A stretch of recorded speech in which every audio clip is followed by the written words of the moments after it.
Hello and welcome to Gene Key Transits with Monifa. And today we're talking about our full moon in Libra.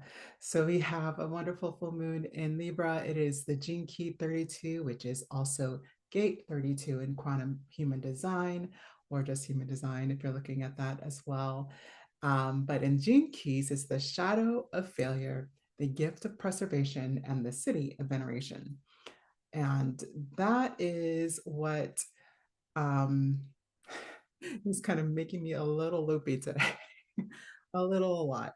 I mean, I usually kind of have a lot of energy and a lot of woo feelings on a full moon, which is why sometimes I don't quite make it with my transit, which just tells me I should do it earlier. But the date is what puts my alarm bells on.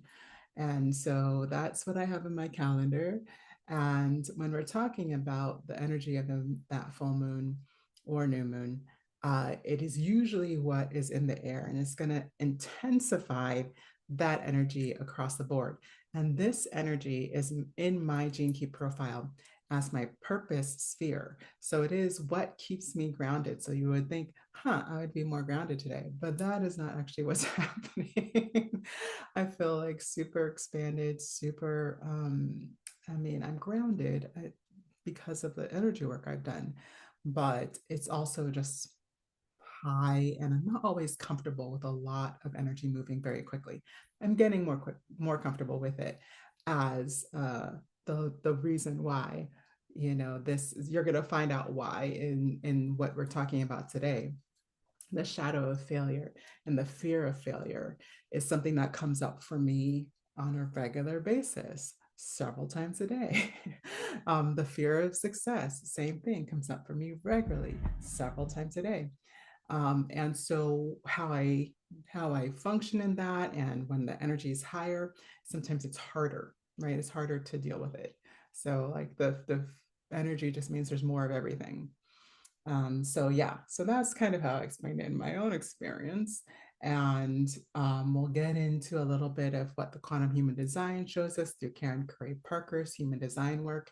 But we always start and end with the gene keys because it gives us such a frame of reference on how to recognize when this energy is at play in our lives, in our businesses, in our relationships. And because business is primarily about relationships, you know, it's always relevant.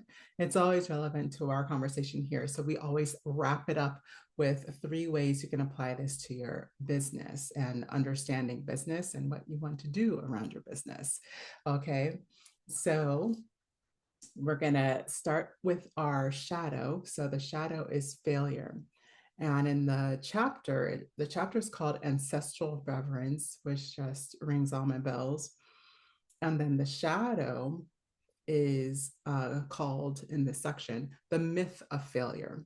And essentially, that's about the fact that it is an illusion. It's an illusion that we fail. And ultimately, how we perceive that in our human experience is death, or the death of your species, or the death of your lineage, or the death of something you've created, right? And so all of that is the fear. You're afraid of dying or no longer passing on what is a part of you and your lineage. And so it's built up from that as a physical body problem. It's something that in your body you feel like you're failing. And so that's one of the reasons why I do so much somatic work. And that's part of my method of Oman's method and how I help my body to feel more secure by entraining the different feeling, a higher resolution of the gift, right? And what one of the things I pulled out of the chapters is this quote: true success means no longer being ruled by the concept of success and failure. And that is what I found, is that if I'm only shooting for success, then I usually will choke myself out of, like, by wanting to do better and like just trying to be so perfect that it has to be successful.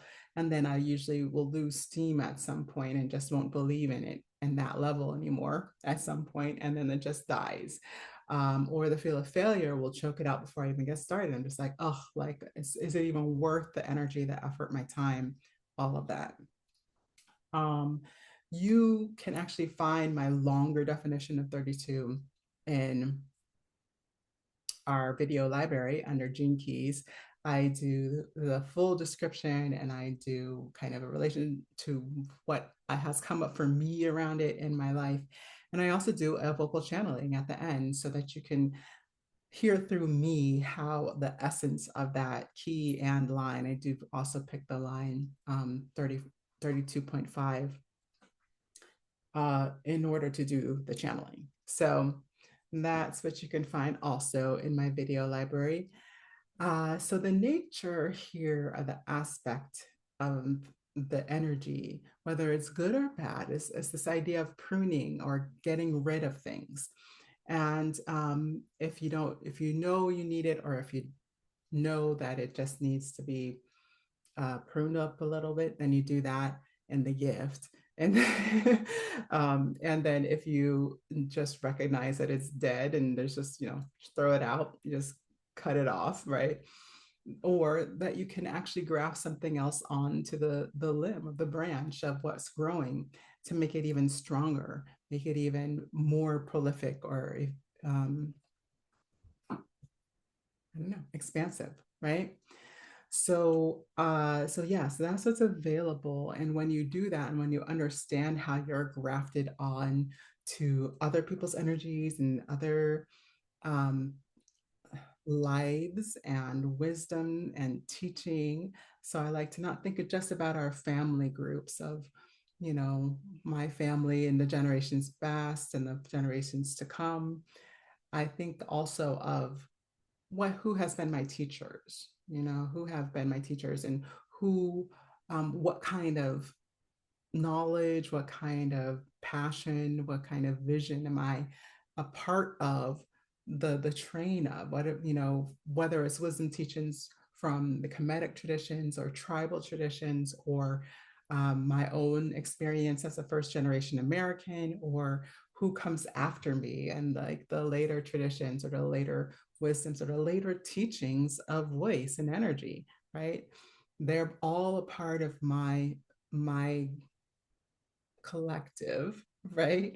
And so, what I find really solidifying when I'm in my gift around that is that it's not just up to me, right? It's not up to my ability to succeed in order for my truth and my wisdom and my vision to be prolific in the world, right? So it takes a little bit of the pressure off so I can focus, you know? And then the opposite way too. It's like if I am so successful, it doesn't mean I'm gonna leave somebody else out of the game, right? Which I sometimes I don't want, right? I don't want somebody to feel like that I'm bigger or better than them so that they can't make an impact in the field, right? Because we're all here for a reason and we all have our perspectives and they all apply. I, we don't need to worry about that. And it's something that comes up for me and something I just acknowledge so that I'm not letting it make me stop. Right. So yeah, so that's what we want to know. One of the quotes I pulled from the Gene Keys, because it applies the chapter for 32 Gene Keys, um, is because it applies to all the 64. And I think it's a good thing to know about Gene Keys. It starts with the 64 gifts essentially is a balance act between two extremes of the shadow. Okay, so every key, every gate, there's not just one thing that's going wrong and then you need to do the opposite of it. There's always 2 points that actually look like oppositions in and of themselves, and there's a balance that allows you to live into the gift. And you're not changing the frequency, you're not being different, you're actually using the same core of that quality to become the higher vibrational aspect, right? That's why I love the work, because it's like it tells you if you're acting like this or you're feeling like this, then the gift is available. You can live in, whenever I'm feeling fearful, I can live into the gift of preservation. And I think of that in my head, like I identify with it as lineage. And I don't mean, like, again, not just family, but all of the lineage, right? So if those two extremes of the shadow. So hence people with this gift are neither too conservative or too haphazard. So that's referring to those two different aspects, which we'll get into more lately. And they simply have the gift of knowing when to be one or the other.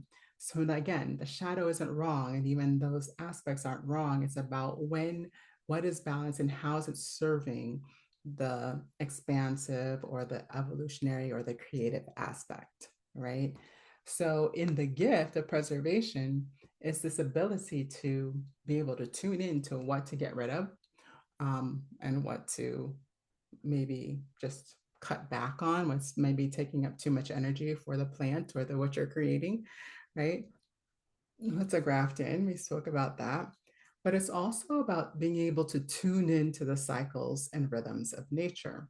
So this is one of the reasons why I love astrology. Again, it's showing us the natural rhythms of what it takes to grow and create. And then I let that inform me by feeling into those energies throughout the year. And one of the reasons is I got into astrology so deeply was because I started tuning into the moon energies to kind of figure out what was up with me, right? Because in my Western astrology chart, I am a Cancer sun and a moon, and I am a Scorpio rising. Lots of water, lots of emotion, ruled by the moon, right? And it was just a lot, and I felt a little schizo, right?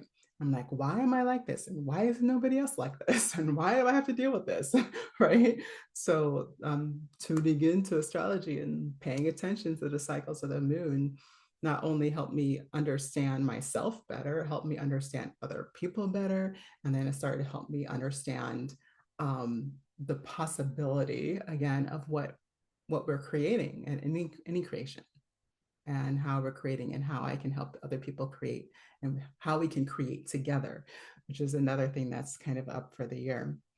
So this is about like how is this connecting with ourselves and others, like what is up when it comes to this. Something you really need to know about the 32 is that we can be very shut off. Like one of my biggest shadows that shows up around this is that like not trusting other people and just wanting to keep my space shut down from random people. I think of it as just random. Like I think of everybody as random. Honestly, my husband sometimes gets mad at me for this because I do. I kind of sometimes I'm just in such a introverted space and so inward focused that even he feels like a strange energy to me. And so it can cause problems in our relationship. So if anybody's like this, anybody has 32 in their chart, because it's not that I don't love him or I have forgotten that I loved him. It's just that it's not my focal point, and my, call it all the things, neurodiversity, like ADHD, like my sensitivity, all of the things, um, just keep me from being comfortable, just being kind of automatically intruded upon, or just like surprise intruded upon. And it can be by touch, it can be by coming into the room. It triggers me, right?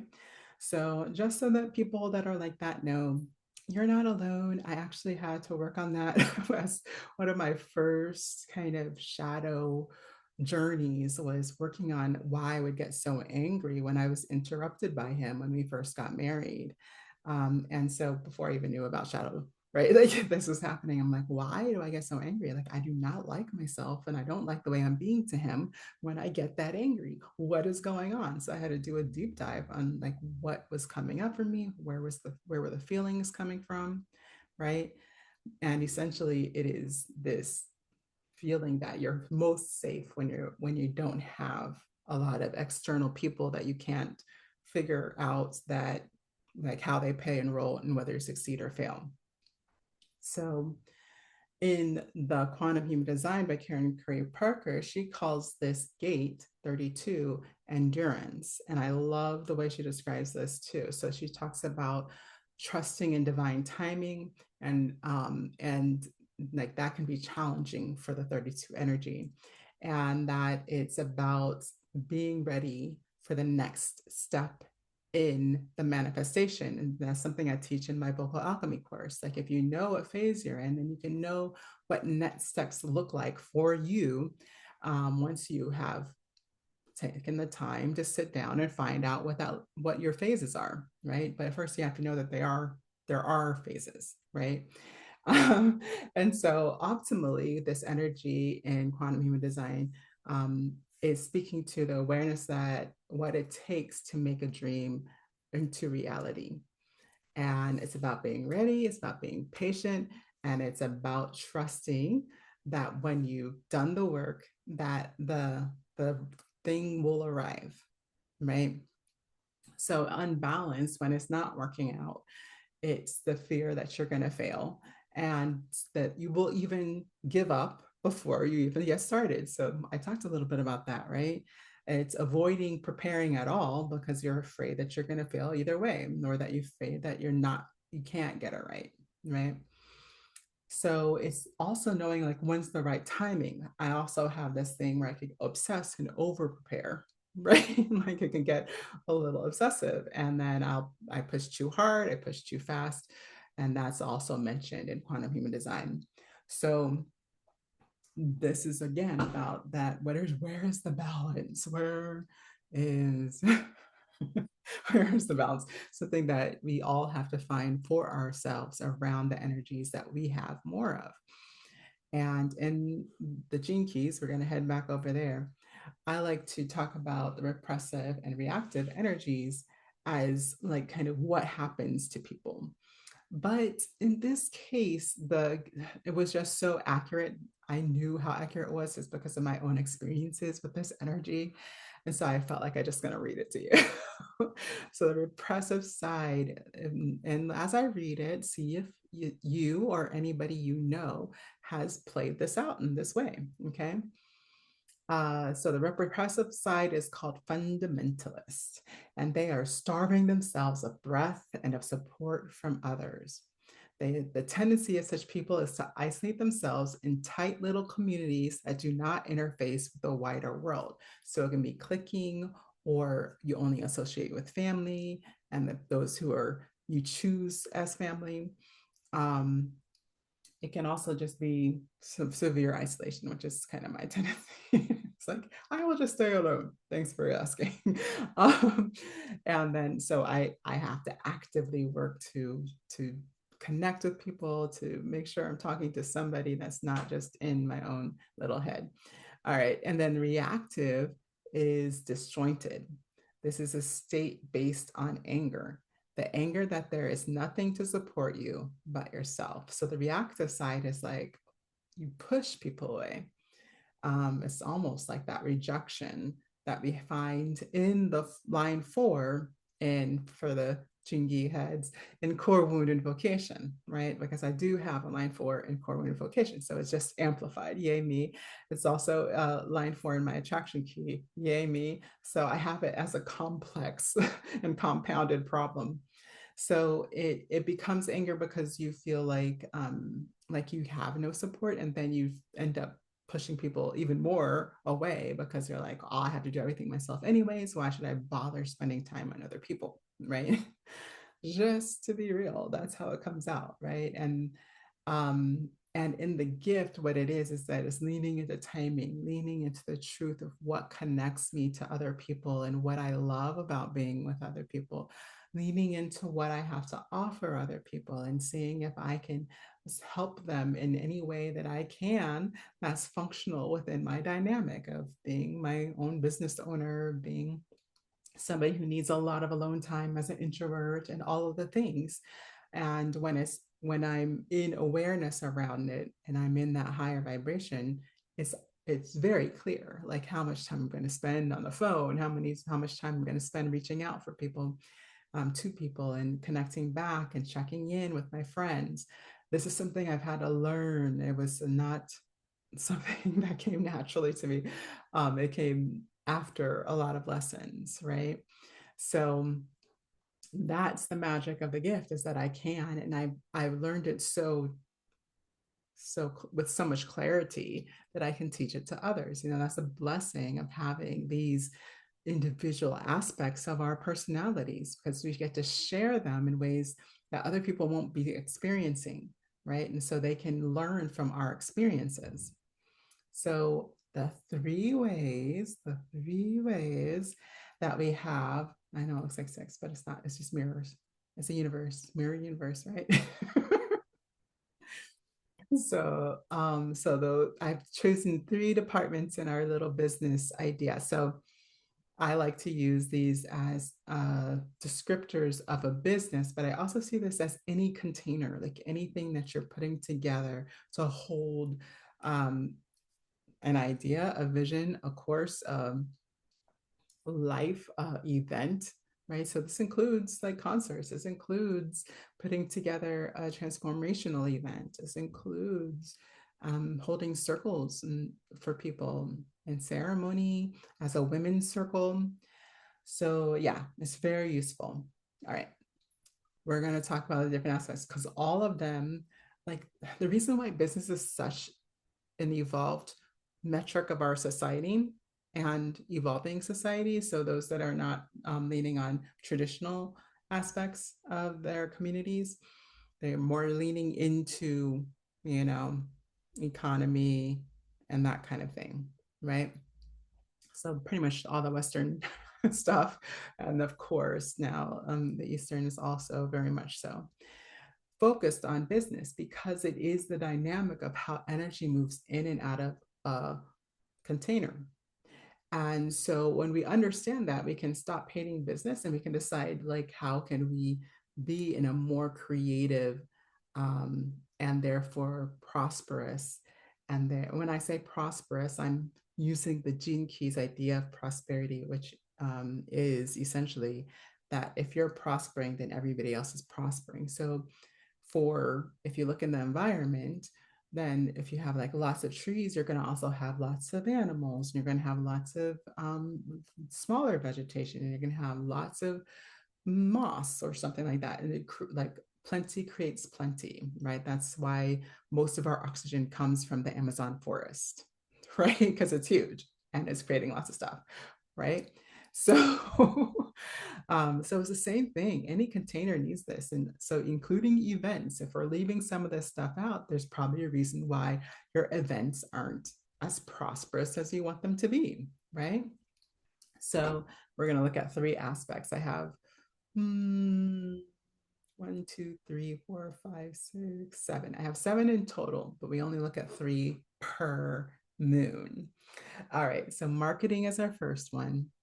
And how this energy serves marketing is it's going to tell you when to stop using something. It's also going to tell you kind of what is serving the health of not just the business, but of the spirit of the business or the individual that the business is for, or has, the creator of that business that is primarily being resourced by it. So a lot of times, you'll see marketing that's just kind of like, oh yeah, this is what works for the wider mass and the wider market, but it doesn't necessarily work for the kind of business. Let's say you're using the technique of let's say 8-figure business, and they have money for advertising and they run tons of ads and they get thousands of leads a month, and then they follow up with those leads with several emails with connection experiences, all this kind of thing. A machine that large may not serve a solopreneur. Why? Because it takes more time to go through thousands of leads and make sure that you're having your touch points with them than it does if you just had really high quality 100 leads, a couple hundred leads, even 500. If they're super high quality, then you're going to make your desired quota, your numbers for the quarter, however that works for your business, within, like, you shouldn't need really more than, I don't know. I say shouldn't, but it depends on the person, depends on their ability to talk and communicate their value, which we're going to get into with sales. So mostly what you need to know is not everything works for everybody. And so marketing is very much about the spirit, the energy, and what's needed to support the business in the most effective, efficient way. And you don't need, a huge 100-year oak in order to support a solopreneur business. You just don't, right? Now, it'd be different if that, oak, well, I guess, if you were just talking about the root or the trunk of the oak, then, well, even then, I don't know, if you're in corporate business and they're providing most of your income, then it can feel pretty cushy. But then if you lose that income, you lose your whole business. So I'm not sure that's still the best way to do it is just to have a really big thing, a really big funnel, whether it's for money or for the amount of people coming through, right? So that's my 2 cents. What kind of marketing actually serves the health of your business, and then like directly tune in to the people. And that's why most people are going to say for small business, niche, niche, niche, niche. Be very specific on what makes you different. Like be very clear, because what you want is just the people that are interested in like what you are, but especially as a solopreneur. Otherwise, I mean, those people are going to be the people that decide to work with you. Like somebody who's just like, oh, that's nice, oh, that's nice, oh, that's nice. This is why a lot of like prolific social media may not actually create any income, and yet it eats up so much time, right? So you got to know there's a balance to that. That's enough. I could talk about marketing forever. All right. So sales is very similar, but the other kind of side of the coin. First, of course, it's about the value. But in this energy, specifically in the 32 about preservation, this is about preserving your energy for the people who are actually connected, interested, and potential, like who you can best serve, even. So, what I always remind people of is that if somebody's coming in and you're having a strategy call, or however you call your discovery session, I've heard of chemistry call. I'm thinking about changing my calls to chemistry call, because that's just hot, isn't it? Alchemy, chemistry, I could do that. Anyways, the point is, when you have that person in front of you, you are not just trying to sell them regardless of who they are.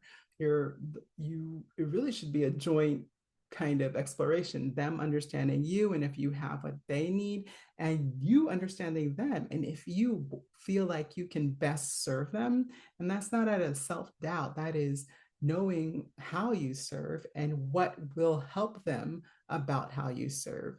And is it in that ideal quotient? Are they going to be a raving customer, or are they going to be a grudging, um, grudging person that is like constantly complaining about the way you show up in your business?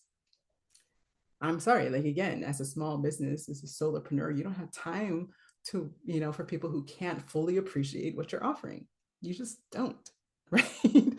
And sometimes you have to choose to serve more people that may be outside of our of that range. I wouldn't say outside, but on the fringes of the range of what that means for you. But I wouldn't spend too much time there. And if we're spending too much time on the fringes of the people that we ideally want to work with, then we need to reframe our marketing, right? So these all go together. That's why they all serve the container, right? And the third one that we're going to talk about today is finance. So the financial department is basically the one that tells you where the health of the budget is happening, what is going in, what is coming out.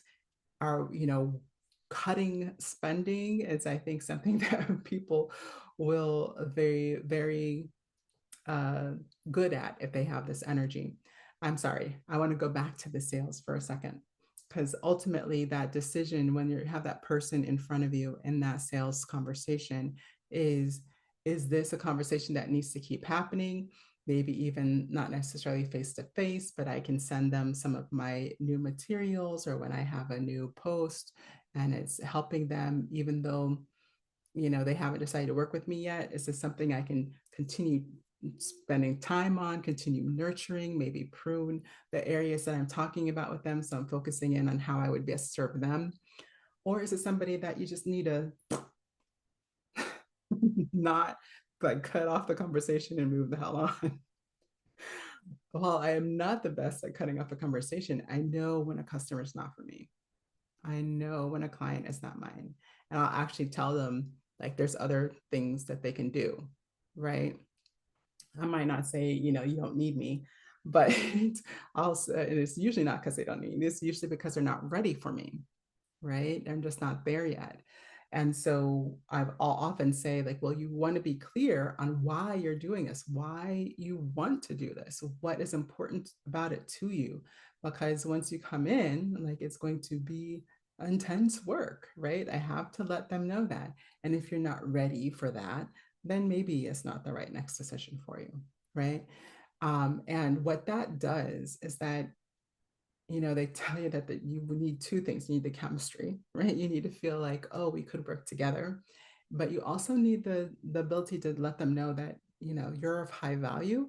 And that means that you're not begging, right? You're not going to beg or like keep chasing them down. um I don't know. Some people like they're just like they'll wear out a lead. They'll be like, I'm gonna ask the eighth time. I'm gonna do a third, strategy session. They just keep chasing the lead. And I'm like, at some point, especially as a solopreneur, you gotta cut that off, right? There's actually a technique in the whole sales world that is, I don't know how ethical it is just to be like, let me just use a technique that has nothing to do with my personality. But if it is a part of your personality as a 32, that's convenes because indifference is one of the best tools you can use in a sales conversation where it's like, well, what do you like? What are you looking for? Well, I've got that. And you ready to go? Oh, okay. And like, if you're not, then you're just done. You just stop spending energy there, right? If they're clear on the value and they're clear on what you can provide them, then that's your job. After that, in the combo. Anyways, I obviously can talk about this for a long time for a while. Financials, the financials. So going back to that, this is about what will again sustain the company and or the energy that you're working with or the transformation of the event or the wisdom and the integration or the healing of what your service is, what sustains that, right? Spending money in the right places of your business is there's like, I mean, that's business. Like a big part of business is knowing where to spend your money. And you don't need to like spend it on all the razzle dazzle as much as you need to spend it on the things that allow the business to move forward, right? So where we don't want to be too cheap at is things like marketing and sales. Like we don't want to get too cheap with our time or our spending on ads or and that kind of thing with marketing. So you don't want to like be cheap with your time and marketing because you want to, preserve your time as some kind of highfalutin idea. You want to do that in a way that is going to pour into the things that are actually making the difference in your marketing, are actually connecting with the people that you want to connect with. Like you spend the money there, and then the other stuff that's just the fluff and all the other things, and you just kind of know where to prune, know where to prune. Some of that you can prune back, especially if you're like across 10 platforms. As a solopreneur, you don't need it. You don't need to be across 10 platforms. You need to focus on one or two, one if you just started. And then you just do what you can, but you don't spend all of your time. But the reality is a small business, any small business is spending 80% of their time or revenue, not revenue, but business budget on their marketing and sales. Okay. So yeah, so that's something you need to know financially. And also like in the structures of the business, you want something that can, I don't know, in my opinion, as a solopreneur, I think you want something that can grow with you. Again, if you have the budget, spend it so that you can get yourself set up for the next 5 years, right? So, but a lot of solopreneurs are just kind of bootstrapping and like they grow as they make the income, which is what I've done. And so that looks different. And so you might want to do that differently. Okay. You want to be able to kind of just have the right structures in place so that you can get paid, so that people can get their fulfillment and your customers get what you've promised them in a way that feels good to them. And then after that, it's really about building up the business, so the marketing and having more people understand how you serve, so you can get that to a higher level so you have the budget to spend, right? On a team, on the marketing, on all the things, right? So that is what I have for you for today. If you are interested, oh, I was going to say, I have a new cool little gift. It is called the Cosmic Creatrix Manifesto. It is really cool. If you haven't seen my social media around it, then go ahead and check it out. You can find that in the description below. So I will see you guys on the next moon or on my podcast, Verb and Vision. That's all for now.